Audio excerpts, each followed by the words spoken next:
لماذا لا أفهم هؤلاء القوم؟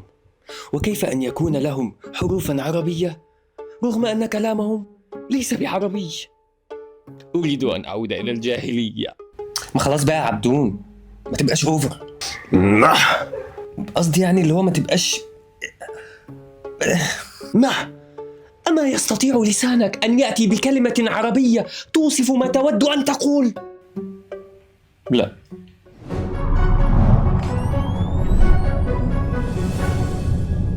لو في مسابقة بين اللغات فاللغة العربية هتاخد المركز الأول باكتساح. مش بس كده، ده الفرق بين المركز الأول اللي هو اللغة العربية وبين المركز الثاني هيبقى بحوالي 11 مليون كلمة. ليه؟ لأن اللغة العربية فيها أكتر من 12 مليون كلمة. 12 مليون كلمة عشان تعرف ضخامة الرقم ده. فالإنجليزي فيه 600 ألف كلمة بس. والله خد بالك. تحية عبد العزيز إسماعيل، الأستاذة والكاتبة المتخصصة في علم اللغات، قضت أكتر من 10 سنين بحث وتنقيب في الوثائق والمخططات والمراجع والقواميس عشان تتوصل للحكم القاطع ده، إن اللغة العربية هي أصل اللغات كلها. واللي قال الكلام ده عنها ومن أكتر الناس اللي مهتمين بقراية كتبها هو الدكتور مصطفى محمود.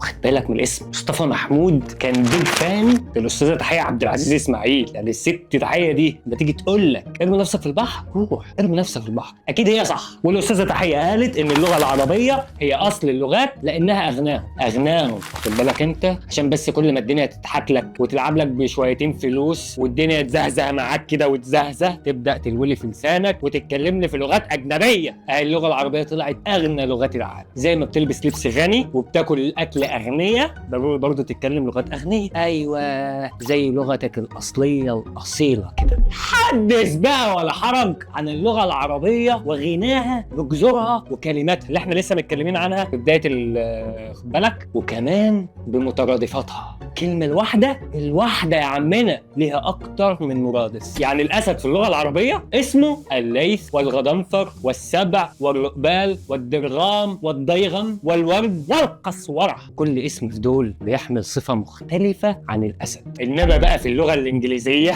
الأسد اسمه لاين. بس كده؟ أمر أنت فاكر إيه؟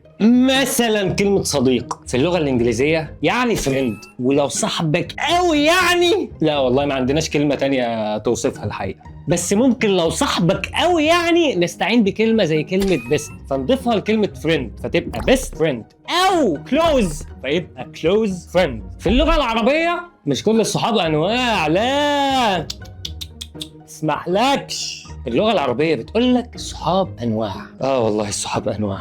يعني شوف حتى اللغة العربية يا عمنا تحسها بتديك نصايح، تحسها أمك كده بتديك النصيحة في المكتومة في الضيقة من غير ما تاخد بالك. والمبهر ان الصحاب في اللغه العربيه بتترتب من الاقل عمقا للاعلى عمق. يبدا الهرم بالصداقات الاقل عمقا. الترب ده الشخص اللي قدك في السن. الزميل ده الشخص اللي معاك في الدراسه او الشغل. الجليس ده بيكون الشخص اللي بتصاحبه في المجلس. السمير ده الشخص اللي بتحب تقعد تتكلم معاه بالليل. النديم ده بقى اللي بيشاركك في المشروب. زي ما سمعت كده يا عمنا اللغه العربيه عامله لك وصف صاحبك اللي بس بتتبسط لو تقعد تشرب معاه فنجان قهوه. وفي بقى الصاحب، الرفيق، الصديق، الخليل، الانيس، النجي، الصفي، والقرين ده بقى اعلى مراتب الصداقه. ده اللي بيكون معاك دايما في اي مكان بتروح. شفت بقى يا عمنا اللغه العربيه بتقول لك مش اي حد تقول عليه صاحبك. قول لي بقى يا حبيبنا عندك كام صاحب؟ انواع الصحاب اللي احنا قلناهم دلوقتي. مش بس الكلمات، خد دي. اللغه العربيه هي اللغه الوحيده في العالم اللي مجرد الحرف فيها بيحمل دلالة ورمزية ومعنى. يعني حرف الحاء مثلا بيدخل في كلمات بترمز للحدة والسخونة زي الحمى والحرارة وحر وحب وحرير. حرف زي الخاء مثلا تلاقيه بيدخل في كلمات سيئة ومنفرة زي خوف، خزي، خجل، خيانة، هلاعة، أنوثة. بس الأنوثة دي ما فيهاش خاء. خنوثة، خذلان، خنزير، وخنفس، وخرقة. أنا مش بقول ما نتعلمش لغات غيرنا،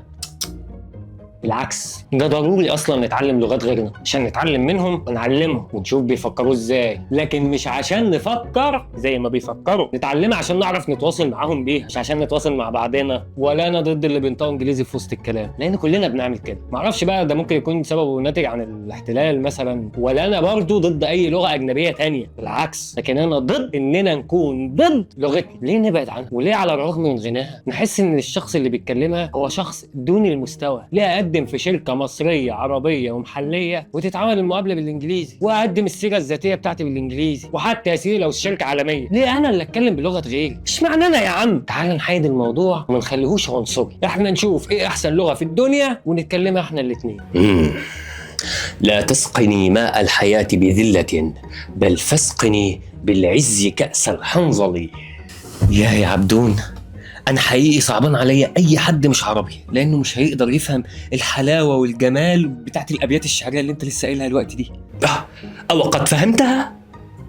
لا، أنا صعبان عليا نفسي أوي يا عبدون. لا كنت يا جماعة، كنت ينفع كده يا عمنا؟ مش دي اللغه اللي حببتنا في الماتشات بتاع علي عصام الشوالي ورؤوف خليف وفارس عوض؟ مش دي اللغه اللي لما بيتقال بيها الشعر الناس بتحسب الشعر بتاعها اغاني من كتر ما كلامها لوحده بيكون عباره عن نغمات؟ مش دي اللغه اللي ربنا ذاته حبها واختارها عشان تبقى اللغه اللي يوصل بيها رسالته الاخيره للبشر؟ يبقى ليه بقى نقرا لغات القران؟ بالك انت احلى حاجه في الشعب الالماني ده اسود شعب معتز بلغته. بالك انت لو واحد غريب اتكلم بلغه غريبه في المانيا مع واحد الماني هيحصل في ايه؟ هيكرمش وشه جدا وهيزعل جدا وهيقفش جدا. شعب كده عظيم براود باللغه بتاعته. كده يا عمنا يبقى احنا خلصنا الحلقه الاولى احتمال الاخيره من برنامجنا مسافر عبر الزمن. وما تنساش تعمل سبسكرايب وشير وكومنت. دوس على كل الزراير، الريبورت والبلوك، دوس على كل حاجه، دوس عليها وما تدوسش عليا. ولو انت بتشوف الحلقه على الفيسبوك فولو ولايك وكومنت واستنوني في حلقه جديده من برنامج مسافر عبر الزمن. سلامات.